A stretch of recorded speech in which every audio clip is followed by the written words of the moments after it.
Today, Mr. Schuon answers profound philosophical questions surrounding existence and reality in order that each viewer may have a broader perspective from which to make life's most important choices. So where are we? We have an overview, as Clinton said, of a variety of things. I won't repeat them. And we understand the importance of developing and maintaining a sense of the sacred in our daily lives. It's time to consider, are we in a similar circumstance to 19th century Plains Indians? Let us recall the wisdom from an American Indian paragon. It is my personal belief, after 35 years' experience of it, that there is no such thing as a Christian civilization. I believe that Christianity and modern civilization are opposed and irreconcilable, and that the spirit of Christianity and of our ancient religion is essentially the same. Oheisa. So how are we similar? Modernity violently crushed virtually all that was sacred in the Plains Indian world. In our case, modernity has gradually removed virtually all that is sacred in our culture over the past 500 years. Similarities are that the dominant society has lost its sense of the transcendent. Dominant society is largely bereft of morals. Environmental desecration is rampant. Sacred beauty is virtually banished from our daily lives. There are few outward supports for a life of prayer, and religion is no longer a cultural glue and guiding light, and there's no return. How do you respond? We're going to leave that question with everyone at the end of the day. Schuon's recommendation, you must focus on what is essential, and you must discover the values in religion. Let me ask you about, if you could just comment on the state of religion in the world today, and after a lifetime spent studying religion, where is humankind going? Oh, down, of course. But there are always the same values in religions. We just must discover these values. The religions are good, all right. People are bad. I was sitting next to Mr. Schuon, just to his right, when that question was asked, and when he went like that, it almost threw me off my chair. Let us recall what is essential for traditional Plains Indians: belief in a great spirit who is both above and beyond the physical world, while simultaneously being within every aspect of creation. They possess sacred rites and a moral code that are spiritually transformative and produce saints and sages. They recognize that the Great Spirit revealed multiple valid religions that express the same truth. It is bad medicine to mix the practice of one religion into the rites of another. They reject the modern materialist secular worldview. These principles also form the heart of the perennial philosophy. Indian beliefs bring to mind Schuon's celebrated expression, the transcendent unity of religion. That book was first published in 1948. This metaphysical thesis holds that there exists a single unity underlying the diverse religions. Schuon explains, if the expression transcendent unity is used, it means that the unity of the religious forms must be realized in a purely inward and spiritual way and without prejudice to any particular form. The antagonisms between these forms no more affect the one universal truth than the antagonisms between opposing colors affect the transmission of uncolored light. He also uses the term the inner unity or the inner oneness of religions. These ideas are integral to his metaphysical explanations of the nature of God, the nature of the human state, and the contradictions of the outward forms of the diverse religions. Can these ideas help us resist modernism? Schuon's notion of esoteric ecumenism, which he coined in 1981, helps people from the different religions stand shoulder to shoulder, so to say, to resist modernism. He believed that esoteric ecumenism was the key to interreligious relationships. The term esoteric and ecumenism are rarely used together. Esoteric means the inner metaphysical dimension of religion, which is accessible to those who have a vocation for it, whereas ecumenism typically involves large group exchanges aimed at promoting unity and improving relationships among the world's religions. What are the dangers of typical ecumenism? It includes relativism and heterodoxy. Schuon was against different faiths worshiping together. He insisted on keeping the integrity of each traditional form. In a letter, he said, "I'm against the construction of an abode for the faithful of all religions because this amounts to improvisation and dilettantism." So what is esoteric ecumenism? It implies transcending the formal theological differences among the religions to focus on the common metaphysical core within every intrinsically orthodox religion, while maintaining the integrity of the rites of each religion. His published writings unveil this multi-layered thesis in detail for those who understand metaphysics. Excerpts from his letters provide a synthetic overview. Always when we simplify Schuon, it's at the risk of not hearing some of the precisions, but it is necessary. If all men were metaphysicians and contemplatives, a single revelation might be enough. But since this is not how things are, the absolute must reveal itself in different ways. And the metaphysical viewpoints from which these revelations are derived, according to different logical needs and different spiritual temperaments, cannot but contradict one another on the plane of forms. Schuon again, God could not wish for all men to understand the unity within the diverse religions, since this understanding is contrary to the nature of man in the Dark Age. This is why I am against ecumenism as it is practiced today. The great evil is not that men of different religions do not understand one another, but that too many men are no longer believers. It is therefore urgent that one, men return to faith, whatever their religion be, on condition that it is intrinsically orthodox and in spite of dogmatic ostracisms. That those who are capable of understanding pure metaphysics, esotericism, and the inner unity of religions discover these truths and draw the necessary inward and outward conclusions. And this is why I write books.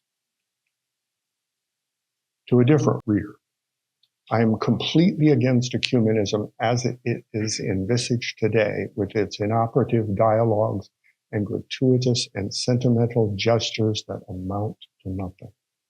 Certainly, an understanding between religions is possible and even necessary, though not on the dogmatic plane, but solely on the basis of common ideas and common interests. What are they? The common ideas are a transcendent, perfect, all-powerful, merciful absolute, then a hereafter that is either good or bad, depending on our merits or demerits. The common interests are a defense against materialism, atheism, perversion, subversion, and modernism in all its guises. I believe Pope Pius XII once said that the wars between Christians and Muslims were but domestic quarrels compared to the present opposition between the world of the religions and that of militant materialism atheism. He also said that it was a consolation to know that there are millions of men who prostrate themselves 5 times a day before God. These comments were made by Pope Pius XII to Titus Burckhardt on the occasion when Titus Burckhardt presented him with the illustrated book, Siena, City of the Blessed Virgin. Is it possible to overcome intense ethnic and religious hatred? Well, we learned that on day 1. Schuon's esoteric ecumenism provides the framework to forge strong bonds between orthodox religions while explaining and maintaining the integrity of their providential differences. Esoteric ecumenism recognizes that modernism is the real common enemy of all religions. The fact that Plains Indians can embrace Christianity as part of their spiritual beliefs proves it is possible to look past ethnic hatreds to see the inner unity of the religions. These concepts and living proofs should not be ignored. But what else must each of us do to resist modernism? Where are we? We're considering how to respond. Next, Schuon answers 2 fundamental questions. What is the human state? What happens when I die? Then we hear Schuon respond to questions about how to live up to the responsibility of the human state. First, we ask, what is the human state? This is a bit of a review, but I think appropriate. The human state is a central state, and consequently, man's intelligence, his will, and his soul have a central character. In other words, a character of totality, hence of objectivity. Human intelligence is total, for it can conceive the transcendent, the absolute. Human will is total, for it can choose the absolute. The will is made for total good. The human soul is total, for it can love the absolute and the infinite. The soul is made for total happiness, heavenly beatitude, and earthly harmony. What is the human state? Schuon again. Instead of having his gaze always fixed on the imperfections of the world and the vicissitudes of life, man should never lose sight of the good fortune of being born in the human state. It is a road leading to heaven. One praises God not only because he is the sovereign good, but also because he has given us birth at the gate of paradise. This means that man is made for all that leads there, for the truth, for the path, and for virtue. What happens when I die? This is one of my favorite quotations, so we can come back to this. The experience of death is someone like that of a man who has lived all his life in a dark room and suddenly finds himself transported to a mountaintop where his gaze would embrace all the wide landscape. The works of men would seem insignificant to him.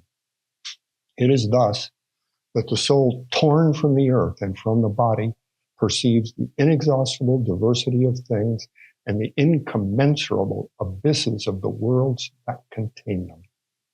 For the first time, it sees itself in its universal context in an inexorable interlocking of parts and a network of multitudinous and unsuspected relationships, and realizes that life has been but an instant, but a play.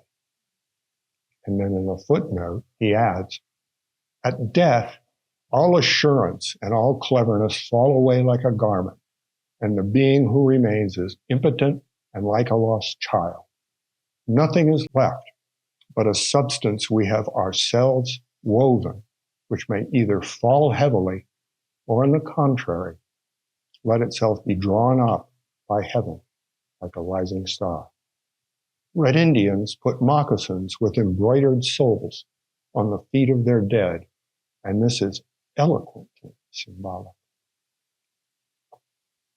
What is the full gravity To an admirer, Schuon writes, your difficulties stem from the fact that you're not aware of the full gravity of the human condition, and you are not alone in being so.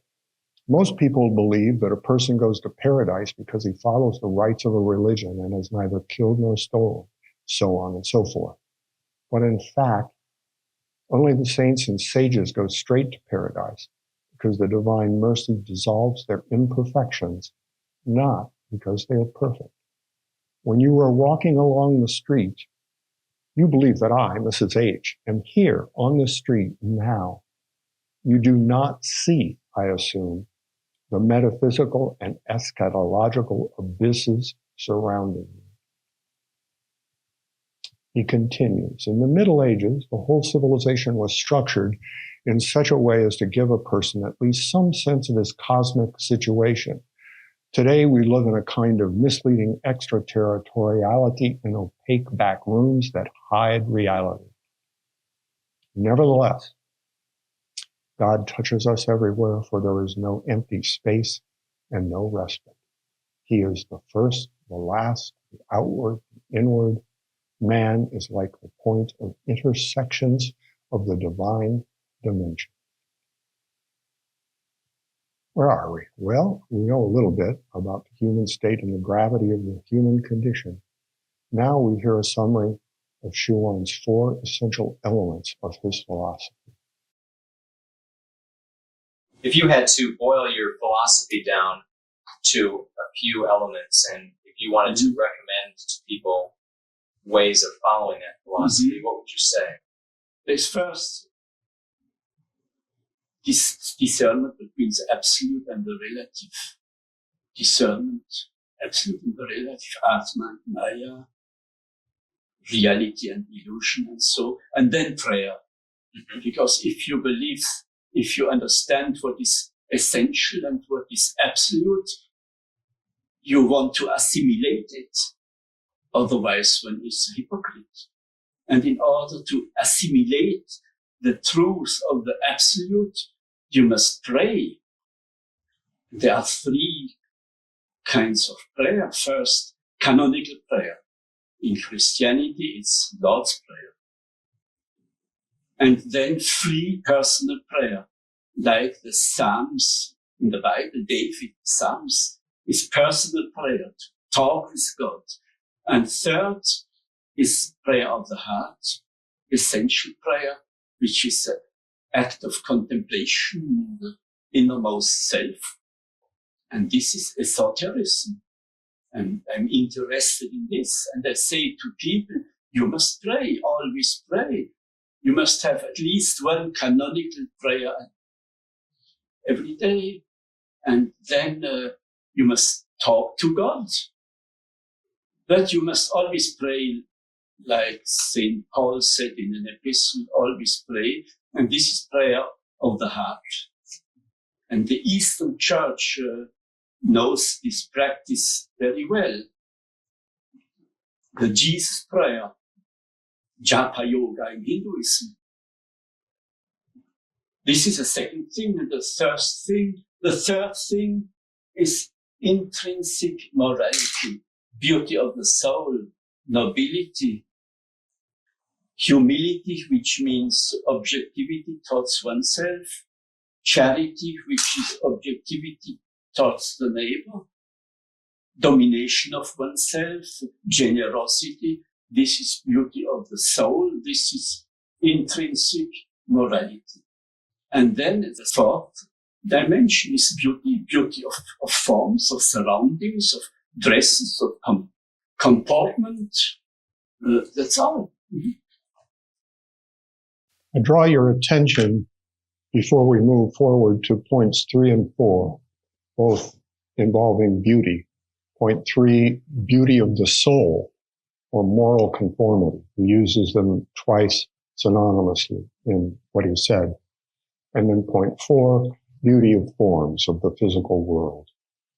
Each has their own importance, the beauty of the soul and the moral conformity coming before beauty of forms. The different types of prayer, Schuon on canonical prayer.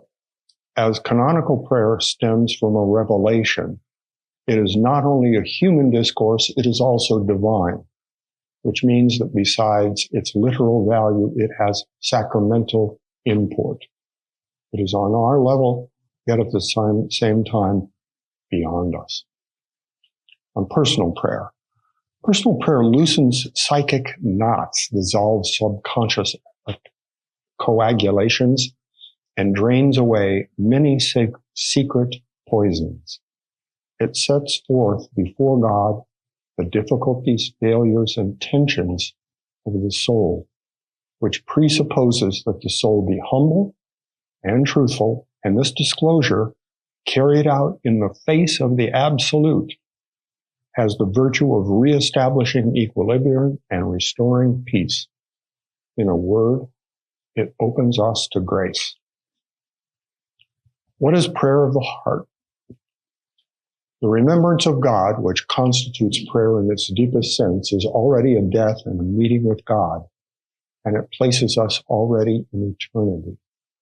It is already something of paradise, and even in its mysterious and uncreated quintessence, something of God. Quintessential prayer brings about an escape from the world and from life, and thereby confers a new and divine sap upon the veil of appearances and the current of forms. The divine name is thus a manifestation of the supreme principle, and to speak still more plainly, it is the supreme principle manifesting itself. The cover to the book here, Pray Without Ceasing, is the way of invocation in the world's religions from scores of secondary speakers from many different traditions, many perennials. Why are virtues important? One must realize the virtues for their own sake and not in order to make them mine. One may be sad because one displeases God, but not because one is not holy while others are. To understand a virtue is to know how to realize it. To understand a fault is to know how to overcome it. To be sad because one does not know how to overcome a fault shows that one has not understood the nature of the corresponding virtue. To have a virtue is above all to be without the fault that is contrary to it, for God created us virtuous. He created us in his image. Faults are superimposed. Moreover, it is not we who possess virtue, it is virtue which possesses us. Virtue, for its part, is a message from being. It is like a reverberation of the sovereign good, in which we participate through our nature and through our will, easily or with difficulty, but always by the grace of He who is. What are the essential virtues? Virtue consists essentially in humility and charity. These are the fundamental qualities from which all others derive, to which they all relate, and without which no sanctity is possible. Humility presents itself under two aspects: awareness of one's metaphysical nothingness in the face of the absolute, and awareness of one's personal imperfection. In my case, imperfections, plural. This second humility implies not only a relentless instinct for detecting one's own limitations and weaknesses, but also a simultaneous capacity to discern the positive qualities in one's neighbor. For a virtue that is blind to virtues in others destroys itself thereby. Consciousness of one's individual insufficiency springs from the necessarily fragmentary character of the ego. In other words, to say ego is to say partial imperfection in regard to other individuals. As for charity, it consists in abolishing the egocentric distinction between me and the other. It is seeing I in the other and other in the I. Humility and charity are the two dimensions of self-effacement. They are, to use a Christian symbolism, like the vertical and horizontal branches of the cross. one can always be reduced to the other. Humility is always to be found in charity, and conversely. To these two virtues must be added the virtue of veracity. It is love of truth, objectivity, impartiality. It is a virtue that situates intelligence in the framework of the will, to the extent that the nature of things allows of this or demands it. And its function consists in keeping away every passional element from the intelligence. Schuon on vices. The root of all vices lies pride. Virtue is essentially consciousness of the nature of things, which situates the ego in its proper place. Virtue is less the effort of acquiring qualities than the absence of faults. For when evil is dissolved from within and thought from without, virtue shines forth. From the beginning, it has slept within man, given that it stems from his deformity. He also wrote, a humble person is ready to accept even a partially unjust criticism if it comprises a grain of truth, and if it comes from a person who is, if not perfect, at least worthy of respect.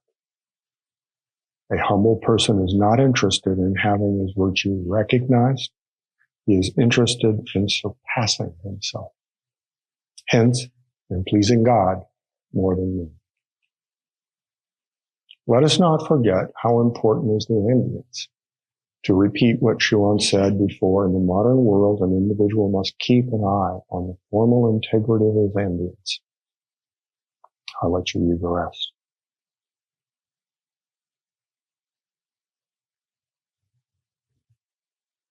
Yesterday, there was a question asked about Schuon's own residence, and someone quoted from a poem. I'll read that. When I decorate a house or an apartment, I keep in mind three artistic summits: the Maghreb, Japan, and the South Seas. Simple and beautiful, these are three formal languages and three spiritual worlds. This is the entryway to Schuon's house. I took these photographs in 2002. You can see the feathered sun and the Cheyenne pipe bag on the left and the Japanese shoji screens. This is his kitchen table. Again, American Indian artifacts, all handmade crafts. I should go back. Schuon, a generalized habit of displaying too many images and of putting them everywhere could be harmful, and a priori it would be contrary to our perspective. We must be very careful to realize around ourselves and in our souls a sound equilibrium between holy symbols and an emptiness open to God. You'll only see one chair here, the rocking chair. This is Mrs. Schuon's desk, not his. This is Schuon's desk. You'll see the Balinese Sumatran sarong and various calligraphy. There are no chairs. He wrote on a stool. Why is an intrinsically orthodox religion important? The criterion of authentic spirituality is not only the consciousness of the primacy of Atma, but the relativity of Maya, and then the practice of a method of realization and union combined with a sincere practice of virtues, but also as a formal condition, a regular attachment to an intrinsically orthodox religion. It is only thus that man presents himself as a valid interlocutor on the spiritual plane, first in relation to God, and then in relation to his fellow men. What constitutes an intrinsically orthodox? Three things: divine origin, adequate doctrine, effective spiritual method. For a religion to be considered intrinsically orthodox, it must be founded on a doctrine of the absolute, which taken as a whole is adequate. This religion must then advocate and achieve a spirituality that is proportioned to its doctrine, which is to say it must comprise sanctity, both in notion and in fact. Therefore, The religion must be of divine and not philosophical origin, and consequently, it must be the vessel for a sacramental or theurgic presence. On new religions, it is essential to grasp that after a certain cyclic period in the hardening of the terrestrial ambience which it comprises, God no longer speaks, at least not as a revealer. In other words, after a certain period, whatever is put forward as a new religion is inevitably false. The Middle Ages mark, grosso modo, the final limit. Where are we? Well, we've covered a lot of ground. We now hear Schuon's advice on response to life's most important questions from spiritual seekers of all religions. How can I recognize false masters? Important, because a so-called spiritual revolution of new spiritual and religious movements proliferated during the 20th century in the West. Missionaries promised spiritual experiences, and in one case to transform everything modern man has thought about God and the human possibility. This week's presentations provided a few touchstones. I'm going to recommend that people read Harry Oldmeadow's book on Frithjof Schuon and the Perennial Philosophy in the chapter, Counterfeits of the Wisdom of the Ages. I'm not suggesting that Harry is more insightful than Schuon, but Harry summarizes Schuon's thought, and his citations and footnotes are really a guide to further study. It's hard to read Schuon sometimes because, in effect, all of his work is one. And there is no introduction for Frithjof Schuon 101. So when you go in to read Schuon, you need to understand the vocabulary, the sacred vocabulary of 5 or 6 religions, and general metaphysics. It's difficult. So Harry's book and the biography I wrote were actually designed to fit together in terms of their overlap. But Harry's book is one that I often recommend. Is metaphysical knowledge enough to be saved? A man may possess metaphysical certainty without possessing faith. But if metaphysical certainty suffices on the doctrinal ground, it is far from being sufficient on the spiritual level, where it must be completed and enlivened by faith.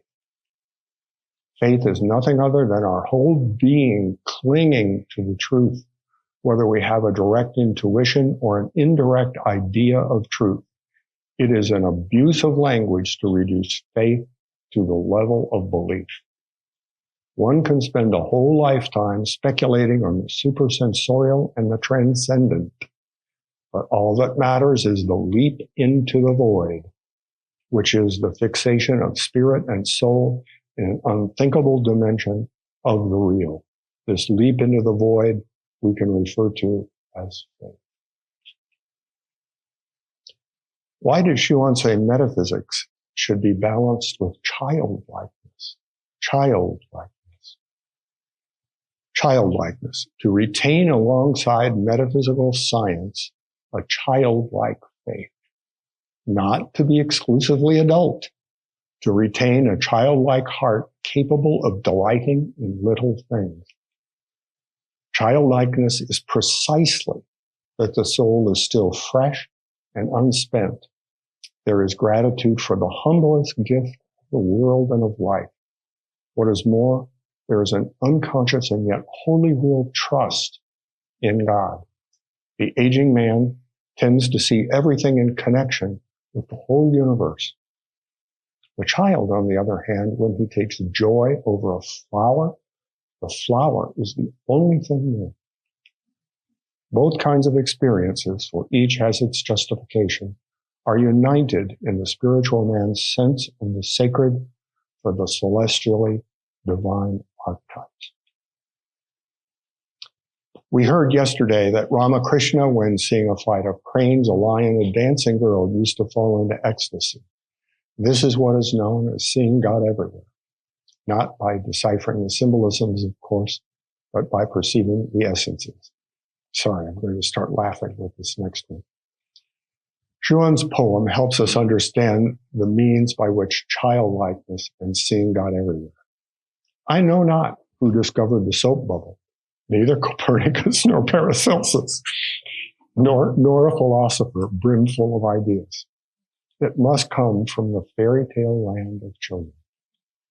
And yet it is full of wisdom, for it shows how a host of souls ascends to heaven, or how graces descend upon us, vivifying the earthly world with heavenly light, and also how the soul, resplendent in its colors, each one unto itself, goes its own way.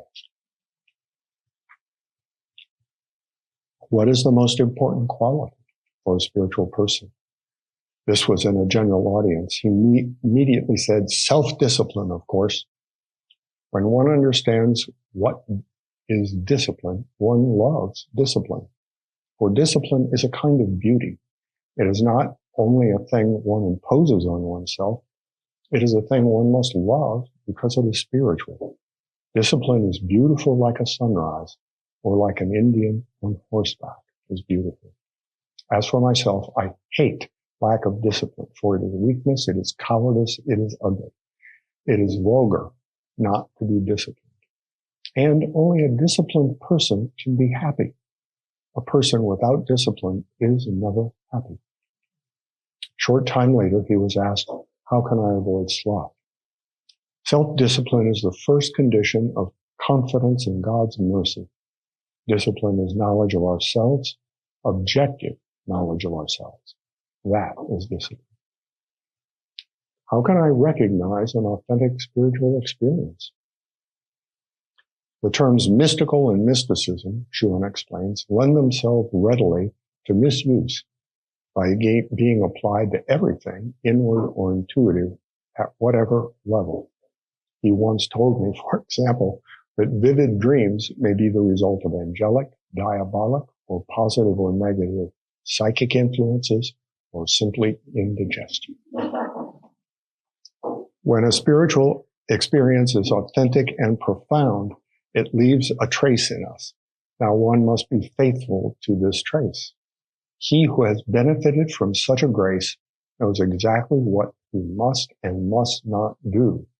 He can no longer be exactly the same man as before.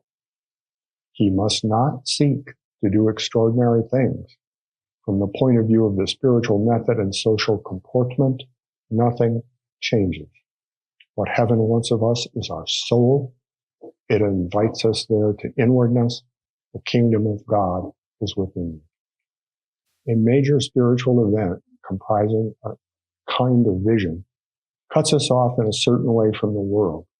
It is as if we were living henceforth in a kind of invisible sanctuary belonging already to the hereafter, or as if we were in a small garden that is already celestial and the happiness of which is no longer terrestrial. How important are spiritual experiences? A spiritual life should not depend on any sensible grace. We should not be overly interested in whether our states of soul are agreeable or not. We can certainly accept sensible graces with respect and gratitude, but what matters in the eyes of God is what we do and not what we experience. When a man experiences a spiritual state or grace, or if he has a vision or an audition, he must never desire that it be produced again. And above all, he must not base his spiritual life upon such a phenomenon or imagine that it has conferred any eminence whatsoever upon it.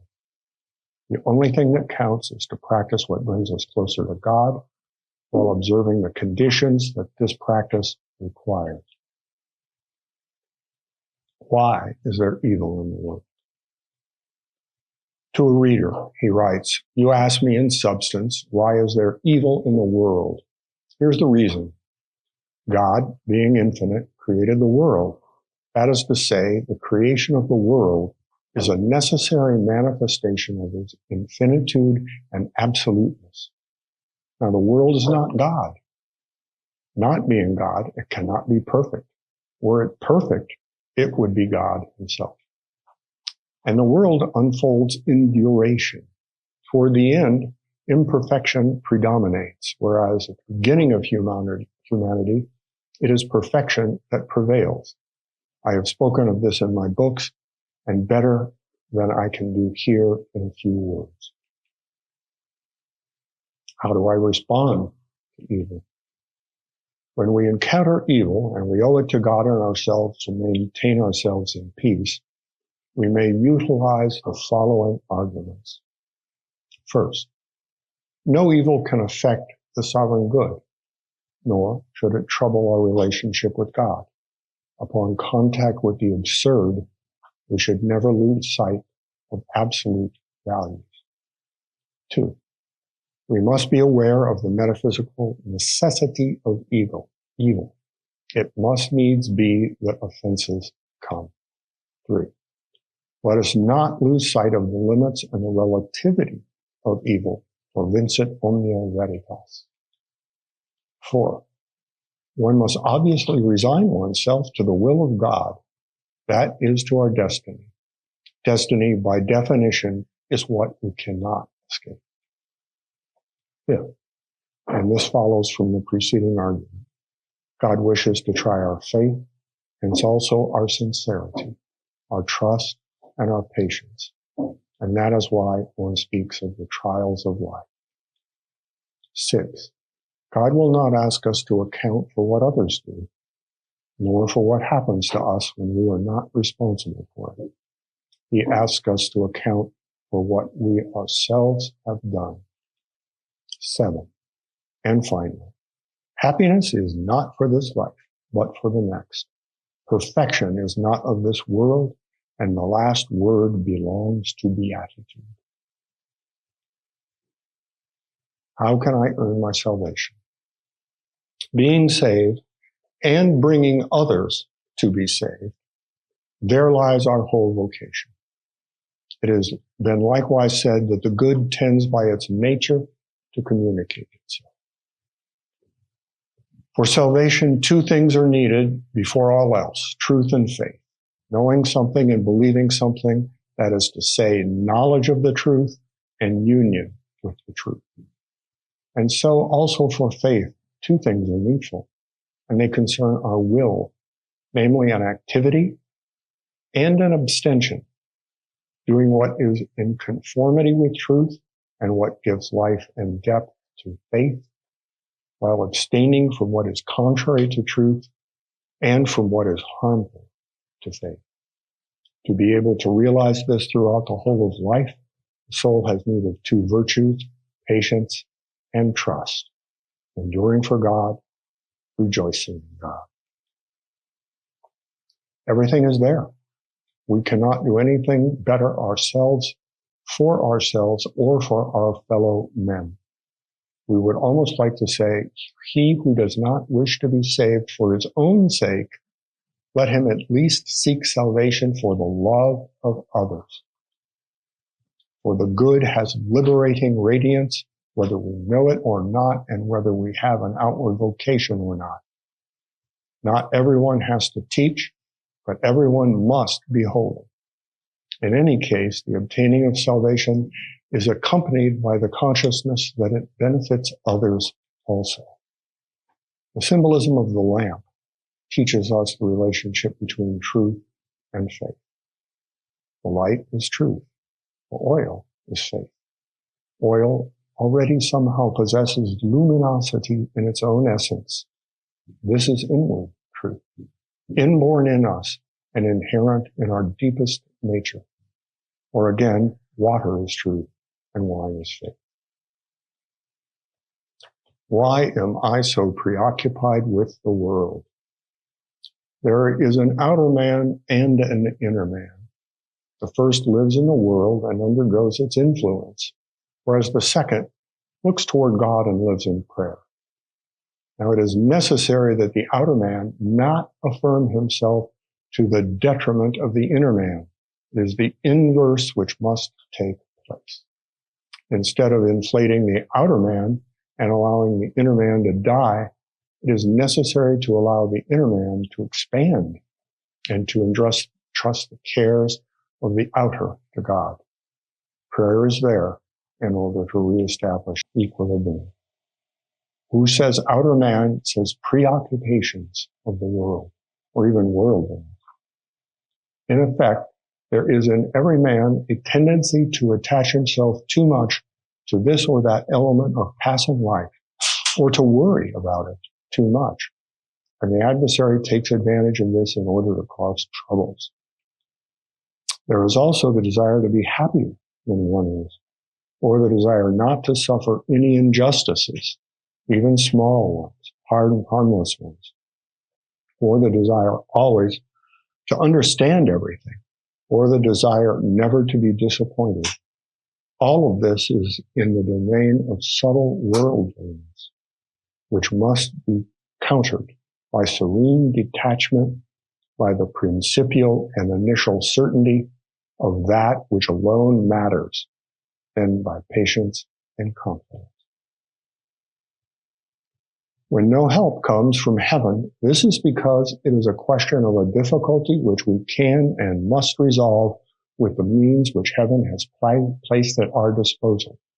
In an absolute way, it is necessary to find our happiness in prayer. That is to say, that it is necessary to find therein sufficient happiness so as not to allow ourselves to be excessively troubled by things of the world, seeing that dissonances cannot but exist, the world being what it is. There is the desire not to suffer any injustices or simply not to be placed at a disadvantage. Now, one of two things. Either the injustices are the result of our past faults, and in this case our trials exhaust the causal mass, or the injustices result from our character, and in this case our trials bear witness to it. In both cases, we must thank God and pray to Him with all the more fervor, without preoccupying ourselves with worldly chaff. One must also say to oneself that the grace of the remembrance of God compensates infinitely for every dissonance from which we can suffer, and that in relation to this grace, the inequality of terrestrial favors is a pure nothingness. Let us never forget that an infinite grace compels us to an infinite gratitude, and that the first stage of gratitude is a sense of proportion. Why is there damnation? God has opened a door in the middle of creation, and this open door of the world towards God is man. This opening is God's invitation to look towards Him, to tend towards Him, to persevere with regard to Him, and to return to Him. And this enables us to understand why the door closes at death when it has been scorned during life. For to be man means nothing other than to look beyond and pass through the door. Unbelief and paganism are whatever turns its back on the door. On its threshold, light and darkness separate. The notion of hell becomes perfectly clear when we think how senseless it is and what a waste and a suicide to slip through the human state without being truly man. That is to pass God by, and thus to pass our own souls by, as if we had any right to human faculties apart from the return to God, and as if there were any point in the miracle of the human state apart from the end which is prefigured in man himself. Or again, as if God had had no motive in giving us an intelligence that discerns and a will that chooses. Given that this door is a center, and it must be since it leads to God, it corresponds to a rare and precious possibility, and one that is unique for its surroundings. And this explains why there is a damnation, for he who has refused to pass through the door will never afterwards be able to cross its threshold. Hence the representation of the afterlife as an implacable alternative seen from the door, that is, from the human state. There is no choice other than between the inside and the outside. What means everything for man is that intelligence should become, in fact, what it is in principle, and likewise, that the will should become really free thanks to the object which corresponds to it. In other words, intelligence is not truly intelligence except insofar as it discerns between the real and the illusory, and the will is not truly free except insofar as it strives to the real. What if I have trouble praying? What you should do above all is to practice free prayer, in which you must tell God, as you will a person, all of your troubles. Someone once said to me, "But I cannot pray." And I answered, "Then say to God, I cannot pray." But express it, then the spell will be broken. How important are my friendships? Schuon cited a quote attributed to Molière on the importance of choosing one's friends. "Tell me who you frequent, and I will tell you who you are." How can I resolve a problem? First means reflection. In order to resolve a problem of the soul or of the world which surrounds us, we must first have recourse to our intelligence, which permits us either to discover the causes of an ill or to understand the nature if it is a fault, or again to evaluate the data of an outward difficulty. The consciousness of an infirmity of soul contains the remedy. 2. Consultation. That which our personal intelligence does not permit us to resolve can possibly be resolved by the intelligence of someone else, inasmuch as a person who is a stranger to a problem often envisages it with more objectivity than the person involved. For this reason, consultation is the logical prolongation of reflection. It is moreover a proof of humility and wisdom to appeal to the insights of another, just as conversely, it is a proof of pride and stupidity to intentionally deprive oneself thereof. It would also be a sign of pride to not confide in a person because one underestimates him or because one overestimates oneself. In certain cases, consultation is an imperative duty, for it is a grave offense to keep false certitudes in one's heart. Unresolved misunderstandings can ruin a spiritual life.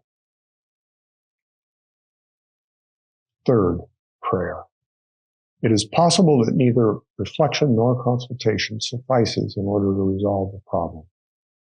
In this case, one must take recourse in prayer. One must expose before God all the objective and subjective data of the difficulty. One must submit it in advance to the will of heaven. But one must pray boldly. One must, in praying, express gratitude as well as trust. How important is the advice of the learned elders? We won't discuss it now, but it's something you all need to ponder. Do you need to actively search for their advice? Well, we have done quite a lot. And someone in the audience the other day asked me to summarize the message of a Sundance chief and the metaphysician. So I'm going to answer in their own words. We will first hear two excerpts from the final chapter of Yellowtail's autobiography, Make Your Choice. Then Schuon's wife of almost 50 years answers the question, what was Schuon's function in the world? And we close with the letter Schuon wrote to his older brother shortly before his brother's death. Yellowtail is here explaining his essential message, really, including the view of the relationship of diverse religions. Yellowtail's message has two essential parts. First, he wanted every person, regardless of race, to choose a religion and pray, while still respecting people who follow other religions. Yellowtail studied each of the great world religions. He believed that if people knew more about different religions, it would deepen their love of God in their own chosen form of prayer. You have given different ways to different people all over the world. As we know, this earth is round like a wagon wheel.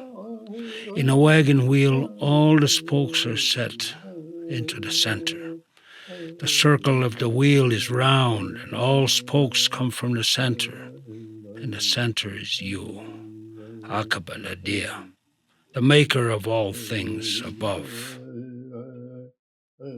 Each spoke can be considered as a different religion of the world, which has been given by you to different people and different races. All of the people of the world are on the rim of the wheel, and they must follow one of the spokes to the center. We all pray to the same God, to you. Help us to see this wisdom. Aho. Aho. Of equal importance, he wanted every American Indian to learn about the spiritual traditions of their ancestors. While many of those traditions have been lost, Yellowtail believed that what remains is sufficient to constitute a valid spiritual path, what he called the Sundance religion. It is important for the young people to understand and follow their traditional religion. Each man will pass from this earth in his own time, but I know that we will have to make a choice. Each one of us must choose at this present moment which path to follow. So many young people wonder, do I have an opportunity to lead a life in accordance with the traditional spiritual ways? Each person's prayers can help everyone. The person who prays and remembers God will receive the greatest benefit for himself and for others. Oh.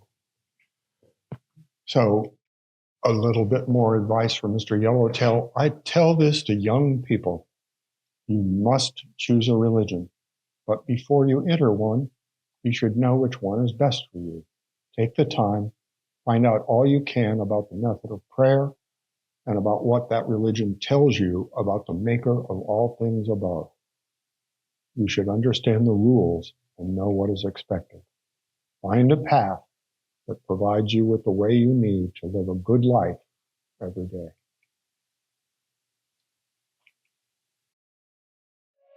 Well, his function in the world is really to bring people back to practice their religion, which is so important, and to bring them back to a path that leads to God. And he has done it. I mean, in his books, he has encouraged them to do that. And I know that many, many people have gone back and practiced their religion very seriously. Because he wants to help people to go back to where we belong. Schuon's letter to his older brother shortly before his brother's death. When all is said and done, life is simple. One stands before God from birth to death. The important thing is to be aware of this and to draw the consequences from it. Consciousness of the sovereign good is the greatest of consolations. It should keep us in equilibrium always. What results from this consciousness is, first of all, the quality of resignation, the constant acceptance of God's will. This virtue is difficult to the extent that we wish to force the world to be other than it is, to be logical, for example. The complement of resignation is trust. God is good and everything is in his hands. There is also gratitude, for every man has reasons to be thankful. One must remember frequently the good things we enjoy and not forget them because we lack something else. Finally, one must do something in life, for man is an active being, and the best of acts is the one which has God as its object, and this is prayer. Schuon writes about different paths, spiritual paths, including those that emphasize knowledge, those that emphasize devotion and faith, and those that emphasize action, whether good works or penance. Schuon's way, I believe, is a path of truth and beauty. Now, make your choice. Mitakuye o yasun. All things are related, and we are all relatives. Aho.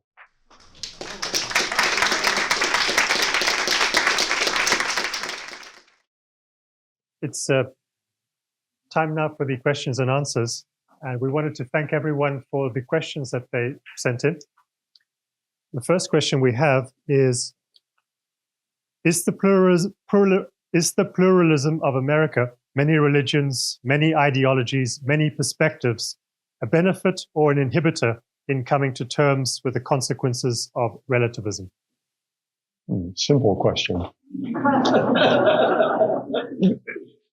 Let's start back farther.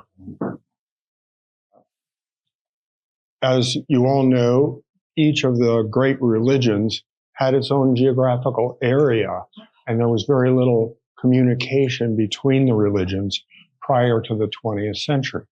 In the 20th century, communication between the religions happens more and more and more. And one of the consequences of that is that the outer forms of the religions conflict. So it creates a confusion in the eyes of believers. They ask themselves, and I'm simplifying obviously, but there are really only three possibilities. Either there is no religion, or there's one valid religion, or there are multiple valid religions. But if so, how do you explain the outer differences? Important question. And the answer is the only way it can be explained is through the idea of the transcendent unity of religions and through the perennialist point of view, which speaks to inner oneness within the religions, and that each sector of mankind, if I can put it that way, has its own providential revelation from God. And there are obviously going to be differences that need to take into account various issues for each of these collectivities over millennia. They change. And God has many faces, many facets, many archetypes.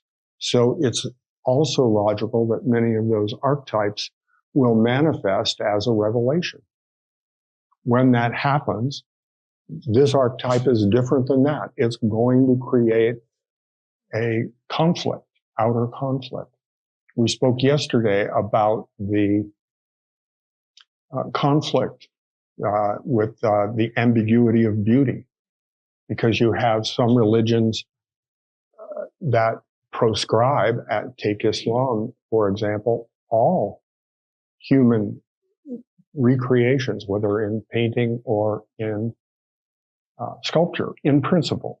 Now, in fact, there are variations, as we all know, but then you have other religions, such as Buddhism, Hinduism, many of the Eastern religions, that worship the symbol, through the symbol, to the archetype.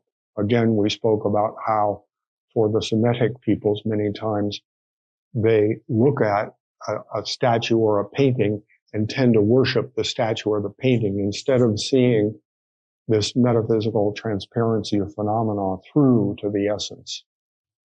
All of that creates confusion.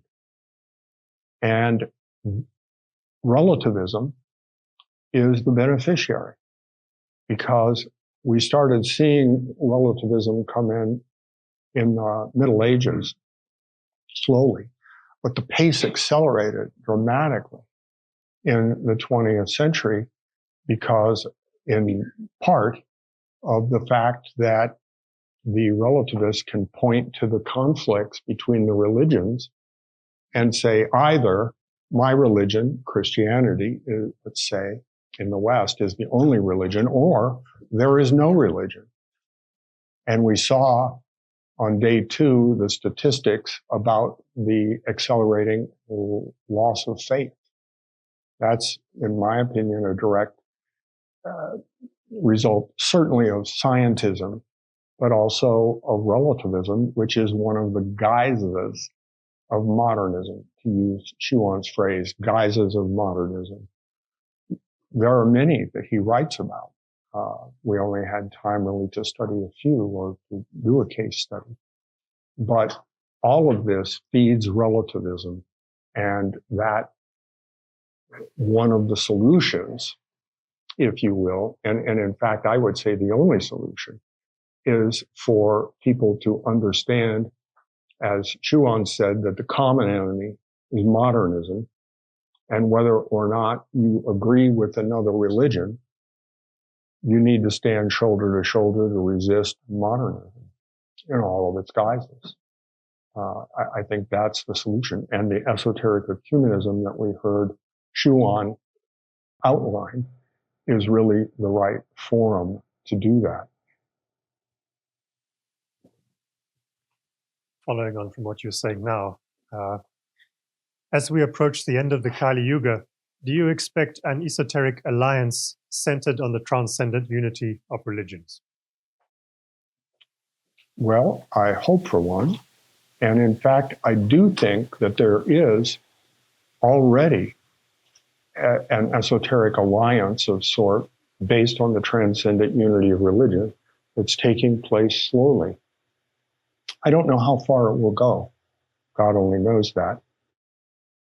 But I think that that will spread, that truth will spread. It cannot help but spread. It will be, in effect, a counter to the forces of relativism and scientism. As more and more people reject it, what are their alternatives? Well, they're going to have to go to this question of esoteric ecumenism and understanding the transcendent unity of religion. So I believe it will happen. Don't know exactly to what extent it will take place. As Schuon said, and we quoted it, in our epoch, you can only save individuals. You can no longer save collectivities. So I think that the work and the conversations that take place will be largely between small groups and individuals, but everything is in God's hands. I had the great fortune to travel for 3.5 weeks in the West with Titus Burckhardt, one of Mr. Schuon's closest friends. In fact, Schuon wrote a poem. In the first verse, he talks about God occasionally gives people a brother's soul to embellish the path. And in the second verse, he says, Titus Burckhardt was such for me, a friend from earliest time. So a great perennialist. And we were talking about the future, end of days, various things. And he said that it's useless to try to interpret any prophecies or any estimates as to what's going to happen, when, how this is going to happen. He said that the great battle between good and evil is really taking place above our physical world at the subtle realms and in the angelic realms where that fighting takes place, and that we may or may not see various prophecies unfold. It's impossible to know.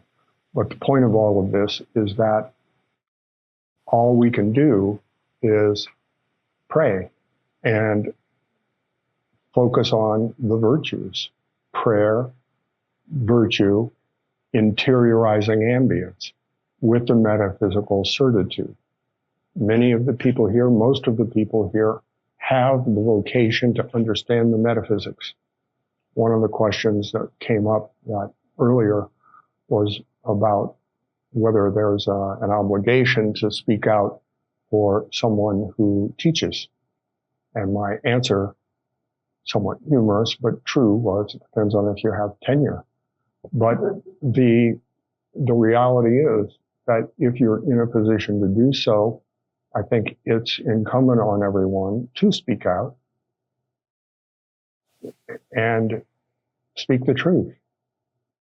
As Schuon said in one of the quotations I just read about man's vocation, to save oneself and one's neighbor. And the way to do that is to manifest oneself properly in all of the various, following all of his various recommendations, and then speak the truth to the neighbor.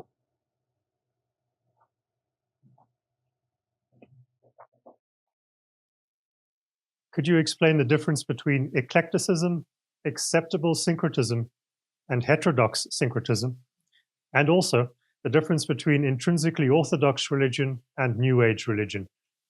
So, simple questions.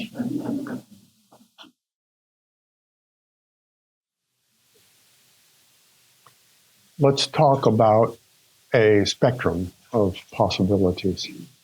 On the one hand, you have heterodoxy. And we heard Schuon talk about what that is. That's the mixing of important rites or doctrines into one methodical practice.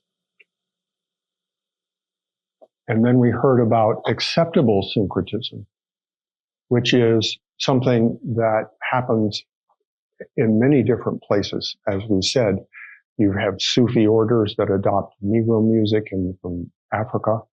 You have a painting from a different tradition, the South Seas, Japan. That is a syncretism of sorts, but it's an acceptable syncretism. So moving from one to another, you have, with the intrinsically orthodox religion, there were 3 points that Schuon pointed to. The first one really is divine origin, adequate doctrine, and effective spiritual method. As you look at the different religions, you have to ask that question. And in terms of false masters, are they talking about spiritual experiences? Are they talking about trying to accumulate good things in this world? Because this is not the place to gather up your treasure. That's for the good behavior in this world, to gather up your treasures for the next world.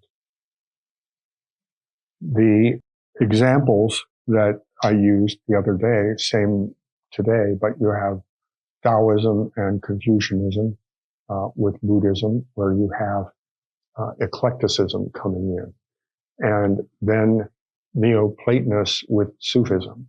So when we look at eclecticism as opposed to syncretism, the eclecticism is something that all of us are doing when we study other religions, because we're bringing in ideas to help us better understand metaphysics, let's say, as an example. At the same time, we're in a circumstance where what we don't want to do is have the eclecticism of the idea become fundamental and slide into a heterodoxy where you're merging the two rites or various rites into a religious practice. The New Age movements, religions, what characterizes them? Well, I think it's what I'm going to call a pick and choose in a smorgasbord of ideas. Oh, here, I like this song, I like this rite. I don't want to do this because that's too hard to do, this prescription of this fasting. I don't want to do that. that's the new age where you're doing the pick and choose. And that's absolutely the worst thing that one can do. So if in your study about the religion, what you're finding from a particular person or group is not consistent with orthodoxy and they're wanting to blend rites of multiple religions, run. My wife and I, when we were looking for a spiritual path, drove all over the United States, looking at different people that we were interested in meeting. And then luckily my path came to Mr. Yellowtail. But the point is, look at what you're getting involved in, understand it, and make sure that it's not trying to integrate elements from multiple religions. Follow a religion, pick that. That's the uniform advice that you've had here. So I think we've done eclecticism and we've hit all of the ones we talked about. How do I know which religion is best for me to practice? And while I determine what religion is best for me to follow, what should I do in the interim? Good question. Well, certainly studying the different fundamental parts of the religions, different religions, is important because this is where personal affinity to a certain extent comes in. Schuon wrote when he was about 88 to a doctoral student who was from Germany who came to interview him. And Schuon was asked about finding his own spiritual path. And he wrote basically, and I'm paraphrasing loosely, that from his youth, he was always very attracted to Hinduism. And this was the primary metaphysic that motivated him. But he couldn't be a Hindu because you have to have laws of caste to be a Hindu. And so what was primary for him was finding a spiritual master. And he says, the form didn't matter to me. The form didn't matter to me. Martin Ling said later, one of his close friends, that Schuon told me that if I did not love a religion, I would study it until I did love it. Both Yellowtail and Schuon aren't suggesting a particular religion. They're suggesting a religion. Pick it. Personal affinity comes in, and the relationship you have with whoever you're going to be close to. Because I go back to what we spoke about. Tell me who you frequent, and I'll tell you who you are. So you're going to need the advice of other people. Pick your friends and your path carefully. In the interim, Schuon, I believe, would say, talk to God. Tell God your troubles. Then how do you resolve a problem? Well, first with your intelligence, then by asking others, then by prayer. We just heard that. So these are not mysterious, but you have to talk to God. And in the end, it's establishing a comfortable equilibrium between yourself and God.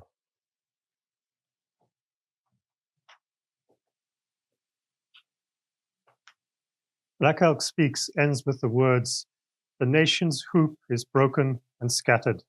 There is no center any longer, and the sacred tree is dead." Could you say more about the role Frithjof Schuon played in helping to revive the Sundance religion and of his relationship with Black Elk? My pleasure. First, well, I think I have something. I have various things that I keep for talks that help me to quote Mr. Schuon more. So let's start with what was Black Elk's vision. I don't know how many of you have read Black Elk. As we said, there's over 1 million copies in print, the most famous book about American Indians, and it's an incredible vision this man had. So, and different attempts are made to put it in context. So this is a letter in 1977 from Mr. Schuon to Joseph Phipps Brown. They maintained correspondence. Brown came here several times after Schuon moved back, stayed in our home, kept a close relationship. So, Schuon, how does one explain to an academic that Black Elk, in his subtle form, was reabsorbed into the world of the archetypes, passing through the subtle state and stopping at the threshold of the archangelic world?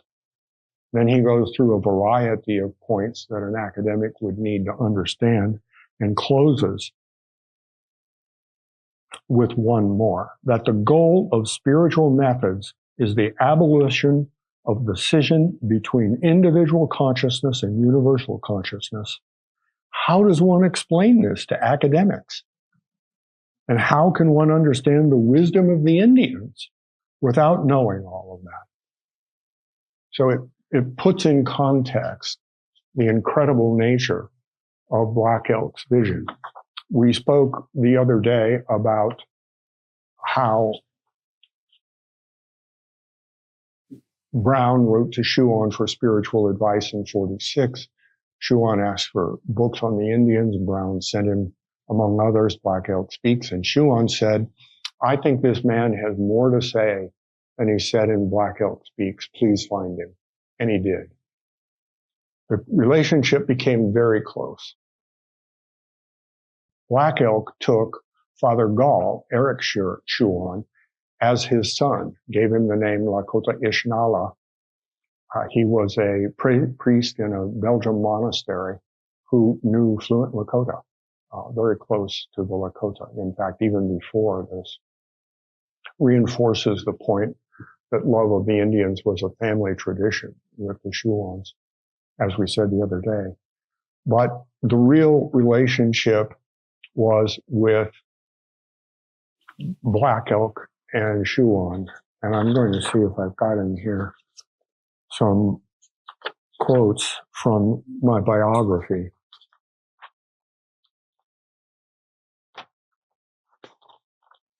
This is Brown writing to John Murray. I mentioned him, close friend of Schuon, who was also writing to various American Indian elders. He, Black Elk, said that he has told as yet no one about the sacred rites of the Lakota, but was telling me because he believed it was connected with my being there and with the holy man who had sent me. The letter from the Sheikh has had tremendous impact on him. His son translated the whole letter. He's excellent at this. And you should also know that he has responded extremely well. One might mention Brown in a different letter, and I do not think that I've done so before, that one of the reasons why old Black Elk has been so receptive to us is the fact that some time ago he had a vision in which he saw that holy men, or representatives of them, would come to him and his people from the east and would help him in his work. A few days ago, he told me that he is very happy and he should die soon, but he knows that his work shall be continued by the Sheikh and others. We spoke about both the creation of the sacred pipe, the book, 7 Sacred Rites, Preserving the Wisdom, but also the week-long ceremonials that Brown sponsored, where all the old men from almost 100 from different reservations came, brought their sacred pipes, apologized to God for having not prayed more often, and promising to renew it. I think that is part of what Black Elk was talking about, with Schuon continuing that work. And as we saw when we brought the history up to date of the Indians, there is a flowering going on. There are multiple sun dances going on during the months of July and August on the Lakota reservations. I'm delighted with the growth and growth with young people, even in the Crow and the Shoshone sun dances. And when we go and we see, it's important. And a number of young Crow dancers, new dancers, they're being taught sort of required reading is to watch the film that we produced, The Sundance Way. So I'm very pleased about that. And you heard what James Trosper had to say about the work that I've been blessed with doing. So all of these things helped renew the Sundance Way, and they're directly the direct responsibility is Schuon's influence, both from prayer, but also actively encouraging support of the American Indians. It's a precious, very precious thing that happens, and incredible, a miracle that it takes place. So I think that Mr. Schuon has had a material influence in a little bit of regeneration of that broken sacred tree, and it gave Black Elk a lot of solace. At the end of Black Elk's life, Schuon knew that he was very ill and had very little time left on this earth. So the Schuons had the habit every evening of going in out to a place of solitude and praying on rosaries for Black Elk's health. At that same time, although in a much different time zone, Black Elk was having visitations from a holy man from Europe. His daughter, Lucy Luxtwice, came into the room and he shooed her out, saying, "You've interrupted the presence of the holy man from the East." And she eventually thought that a Moroccan rosary that Schuon gave to Brown and Brown gave to Black Elk was the source of this mystical connection that was taking place. She took it away, but then later, feeling very guilty, buried Black Elk with the rosary in the coffin. This is recounted by Brown, but it's also recounted in Michael Steltenkamp's book on Black Elk's life. He's a Catholic priest, and Lucy Luxtwice was scared by this man from the East who was having this mystical connection. Was it Schuon? God knows best, but I certainly don't think it's simply a coincidence. There was a strong mystical and metaphysical connection between Black Elk and the Schuons. He gave Mrs. Schuon the name Wambli Oyatewin, Eagle People woman, and said Schuon was the leader of the Eagle People. So yes, there's a profound connection. I think that I'm very happy to report that the American Indian spirituality is strong.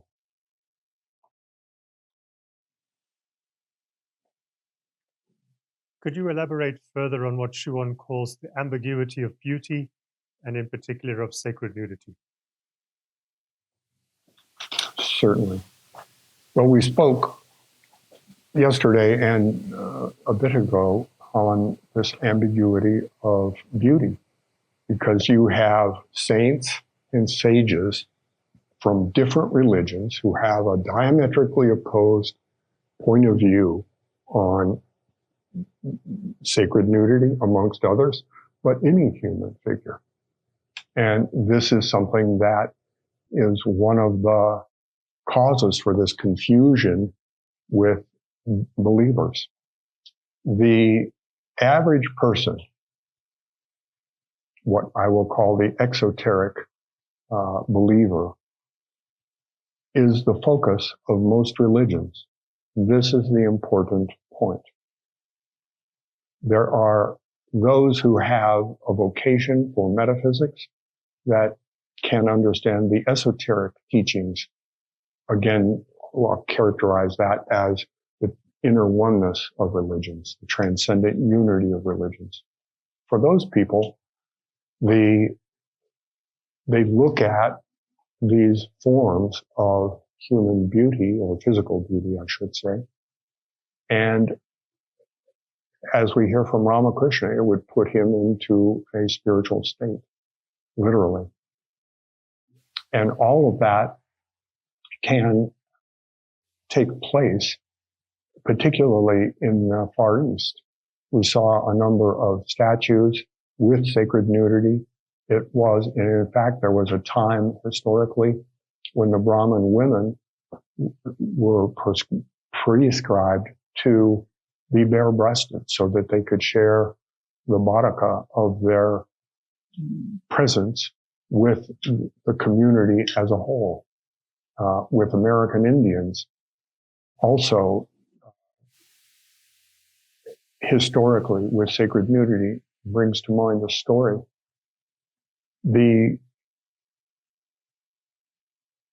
Prior to 1983, the most prominent explanation of the coming of the Patesan Wen, the white buffalo cow woman, was that she came dressed in white buckskin.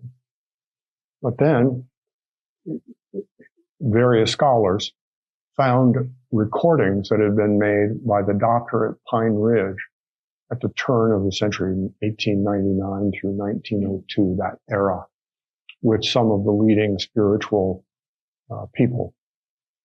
And in recording those, they found that the legend, original legend, was that the Patesan Wen, this celestial maiden, the revealer, came in a sacred way and brought the sacred pipe. Two men saw this, one with impure thoughts, went to her, was wiped out in a cloud and with snakes coming out of his skull. The other man realized her sacred nature, had warned the man. And she said, I'm coming with a sacred gift for the people that will change their ways.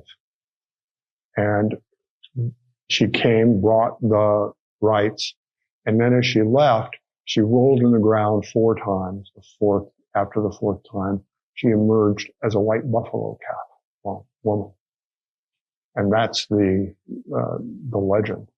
But as I say, it was in this book in 83 of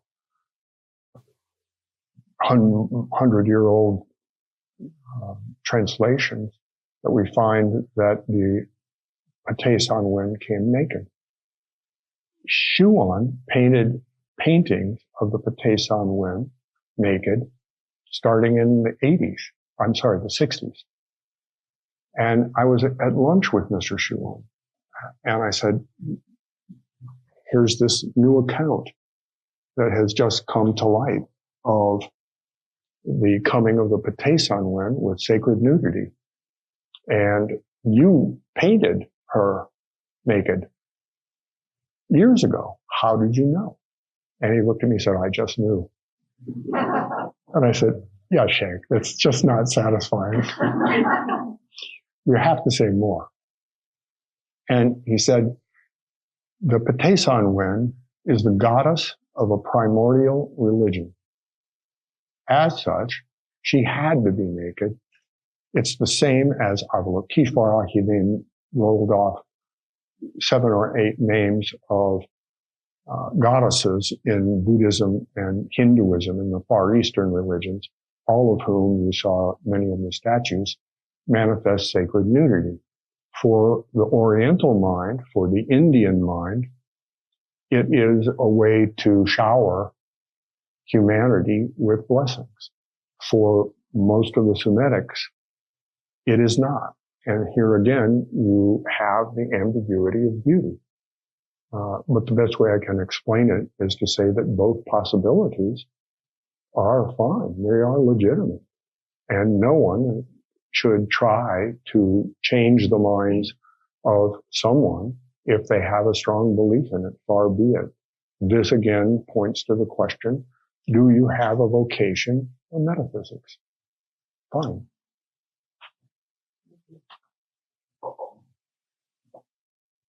Yesterday, you reviewed several different types of beauty.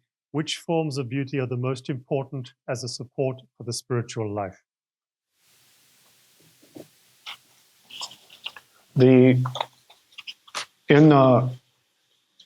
What you heard of Mr. Schuon in his explanation of the four essential elements of his philosophy is very important. Number 3, moral conformity, which is beauty of the soul. They're synonymous. And that is something that is absolutely imperative on everyone.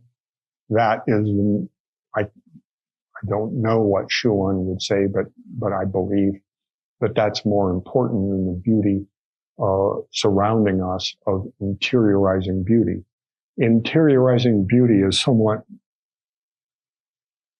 unique to Schuon because he places such an extraordinary emphasis. Here's a letter he wrote to Hans Curie, a close friend. I'm glad you have found a good new place to live. I've always given a higher significance to living spaces and forms in the broadest sense than is usually done. The body is the first form, dress the second, living space the third, the house is the fourth, landscape the fifth. Everything has its respective meaning. I think that's the best I can come up with biology. What is your advice, or what do you think Schuon would advise for the younger generation given the state of the world? Oh, time's out. Gotta go.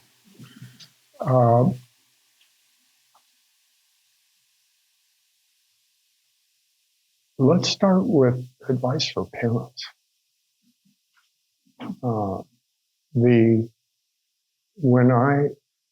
Based on my experience, I believe that the two areas that are very important to communicate to the children are a sense of the sacred and the profound meaning, which includes a belief in a transcendent and an immanent God, and an understanding of what Schuon would call the guises of modernism. Some sense that the modern world is false in terms of its fundamental premises. It's erring.